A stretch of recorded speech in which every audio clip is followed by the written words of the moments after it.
সঠিক নিয়মে কিভাবে আপনি ফেসবুকে বন্ধু, গার্লফ্রেন্ড অথবা বড় ভাইয়ের অনেক আগের ফটোতে লাড়া দিবেন এখন দেখিয়ে দিব। খুব সহজে আপনি সঠিক নিয়মে লাড়া দিতে পারবেন। আশা করি ভিডিওটি শেষ পর্যন্ত দেখবেন। এই জন্য ফেসবুক আইডি স্বাভাবিকভাবে আপনার ফেসবুক অফিসিয়াল অ্যাপে লগ ইন করে নেবেন। লগ ইন করার পর উপরের দিকে চার্জ বক্স পেয়ে যাবেন। এই বক্সে ক্লিক করে আপনার ফ্রেন্ড, বড় ভাই অথবা গার্লফ্রেন্ডের ফেসবুক আইডির নাম লিখে চার্জ করবেন। স্বাভাবিকভাবে তার ফেসবুক আইডিটি চলে আসবে। ফেসবুক প্রোফাইলে চলে আসার পর আমি দেখিয়ে দিচ্ছি। এই যে ফেসবুক প্রোফাইলে চলে আসবেন। আসার পর নিচের দিকে যদি স্ক্রল করে চলে আসেন তাহলে এখানে পোস্ট, অ্যাবাউট এবং মোর তিনটি অপশন পাবেন। আপনি মোরে ক্লিক করবেন।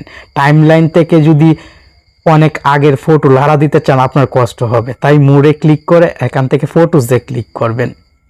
ফটোসে ক্লিক করার সঙ্গে সঙ্গে এখানে অনেক ফটো চলে আসবে। নিচের দিকে স্ক্রল করে চলে যাবেন। ভালো একটি উন্নত মানের ফটো আপনাকে খুঁজে বাহির করতে হবে, আপনার বন্ধু অথবা যার আইডিতে লাড়া দিতে চাচ্ছেন তার আইডির। আমি এখন এই ফটোটিতে লাড়া দিব। লাড়া দেওয়ার জন্য কি করতে হবে, ফটোটির উপর ক্লিক করতে হবে।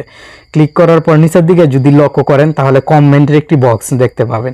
এই কমেন্টের বক্সে চাপ দিবেন। দেওয়ার পর এখানে যে কোনো একটি ইমোজি অথবা লেখা টাইপ করে এই আইকনে ক্লিক করবেন, সঙ্গে সঙ্গে কমেন্ট হয়ে যাবে, আপনার কাজ কমপ্লিট।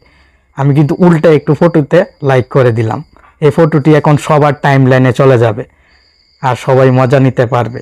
আশা করি এই কাজটি আপনি এখন খুব সহজে করতে পারবেন। ধন্যবাদ।